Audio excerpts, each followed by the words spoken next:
Hello dear students, now we are going to solve class 8 mathematics R.S. Agrawal. It is chapter number 4, cubes and cube roots, exercise 4C. In this exercise, we have to find the cube root of the given number.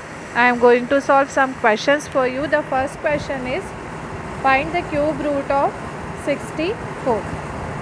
इसके लिए सबसे पहले हम 64 के prime factorisation करेंगे. हम देख रहे हैं 64 इवन नंबर है, इसका प्राइम फैक्टराइजेशन हम 2 से कर सकते हैं. 2 3 ज़ा 6, 2 2 ज़ा 4. Again even number, it is divisible by 2. 2 1 ज़ा 2. यहाँ 2 1 ज़ा 2 लेने के बाद यहाँ 3 है तो 1 रिमेन हो रहा है. ये 1 हम इस 2 के साथ अप्लाई करेंगे तो ये हो जाएगा 12. 2 6 ज़ा 12. अगेन इवन नंबर 2 8 ज़ा 16. 2 4 ज़ा 8. 2 2 ज़ा 4. 2 1 ज़ा 2. इस तरह से आपको 64 के फैक्टर्स मिल रहे हैं. 2 into 2 into 2 into 2 into 2 into 2. Students, जब हमें क्यूब रूट फाइंड करना होता है तो हमें जो फैक्टर्स मिले हैं उनमें हमें पेयरिंग करनी होती है 3 3 का. क्यूब में हमें 3 3 की पेयरिंग करनी है. और क्यूब रूट का ये रूल होता है कि जब नंबर क्यूब रूट के अंदर है तो 3 के पेयर में से एक नंबर बाहर आ सकता है. तो यहाँ इस पेयर से एक 2 हमें बाहर मिलता है और इस पेयर से एक 2 हमारे पास बाहर आता है. तो फाइनली हमें क्यूब रूट जो मिलेगा 64 का वो होगा 2 2 ज़ा 4. इस तरह से आप किसी भी नंबर का क्यूब रूट फाइंड कर सकते हैं. क्वेश्चन नंबर 1 मैंने आपके लिए किया है. 1 से आपको जो प्रोसेस पता चली है सेम वही यूज़ करके आपको 2 3 4 5 6 7 8 तक आपको कोई प्रॉब्लम नहीं आएगी. आपको वो अपनी होमवर्क कॉपी में सॉल्व करना है. ये जो फर्स्ट मैंने किया ये CW में कर लीजिए और बाकी जो है आपके वो आप अपनी होमवर्क कॉपी में कर लीजिएगा. इसके बाद थोड़ा चेंजेस जहाँ हुआ, क्वेश्चन नंबर 9 में आपको एक नेगेटिव नंबर दिया है. क्वेश्चन नंबर 9 में आपको क्यूब रूट ही फाइंड करना है बट -216 गिवन है. ये मैं आपके लिए एक्सप्लेन कर देती हूँ. इसको कैसे करेंगे, हम थोड़ी देर के लिए माइनस को अवॉइड करेंगे. माइनस पे हम फोकस नहीं कर रहे हैं. हम 216 का प्राइम फैक्टराइजेशन फाइंड करेंगे. ठीक है. It is a even number so it is divisible by 2. 2 1 ज़ा 2. अब यहाँ 1 है. यहाँ बहुत सारे स्टूडेंट गलती करते हैं, इस 1 को वो अवॉइड करते हैं और डायरेक्ट 2 8 ज़ा 16 लिखते हैं. बट ये गलत है, हम ऐसा नहीं कर सकते. अगर 1 2 से छोटा है, डिवाइड नहीं हो रहा है, तो पहले हम 0 टाइम टेबल लेंगे. जैसे हम डिवाइड में करते हैं ना कि डिवाइड नहीं हो रहा है तो पहले 0 टाइम टेबल लेके अगला नंबर डाउन होता है. सेम वही प्रोसेस यहाँ भी करना है आपको. 2 1 ज़ा 2 लेने के बाद 1 2 से छोटा है इसलिए 0 टाइम टेबल लिया और अब नीचे 6 डाउन हुआ तो 16. 2 8 ज़ा 16 करना है आपको. ठीक है. Now again even number divisible by 2. 2 5 ज़ा 10. 2 4 ज़ा 8. 2 2 ज़ा 4. 2 2 ज़ा 4. यहाँ 5 है. 2 2 ज़ा 4. 1 हमारे पास रिमेनिंग है. इस 1 को हम 4 के साथ अप्लाई करेंगे, हमें मिल रहा है 14. 2 7 ज़ा 14. Now 27 is not an even number. तो 27 को किससे डिवाइड करना होगा अब हमें? 3 से. 3 9 ज़ा 27. 3 3 ज़ा 9. 3 1 ज़ा 3. इस तरह अगर हम देखें तो 216 जो है माइनस में है. ये माइनस हमने बाहर पहले सेपरेट कर लिया और क्यूब में है हमारे पास 216 के फैक्टर्स मिल रहे हैं. 2 इंटू 2 इंटू 2. 3 into 3 into 3.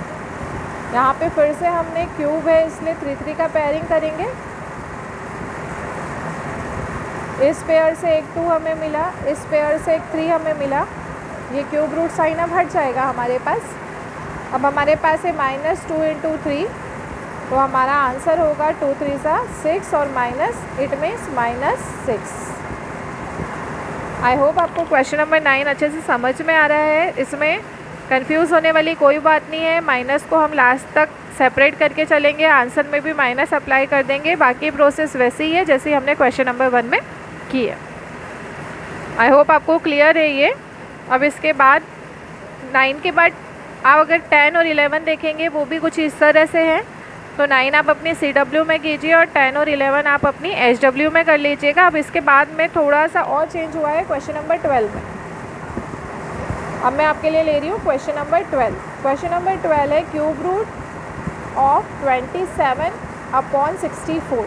अब आपको एक फ्रैक्शन दे दिया क्यूब रूट के अंदर, तो स्टूडेंट आपको कंफ्यूज होने की कोई ज़रूरत नहीं है। पहले आप 27 के प्राइम फैक्टर फाइंड कर लीजिए। 3 9s are 27, 3 3s are 9, 3 1s are 3। 64 के प्राइम फैक्टराइजेशन मैंने आपको क्वेश्चन नंबर 1 में भी बताया था।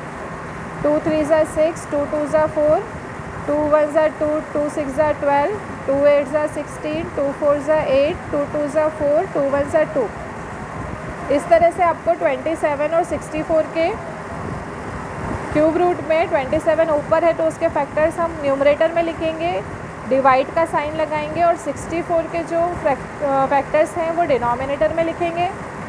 अब हम पेयर बनाएंगे, तो यहाँ न्यूमरेटर में जो पेयर है वो कंप्लीट हो रहा है। यहाँ से हमें एक 3 मिलेगा क्यूब रूट के बाहर, और डिनोमिनेटर में हम देख रहे हैं कि 2 पेयर बन रहे हैं 2 के, तो यहाँ से 2 टाइम्स हमें 2 फाइंड होगा, 2 × 2।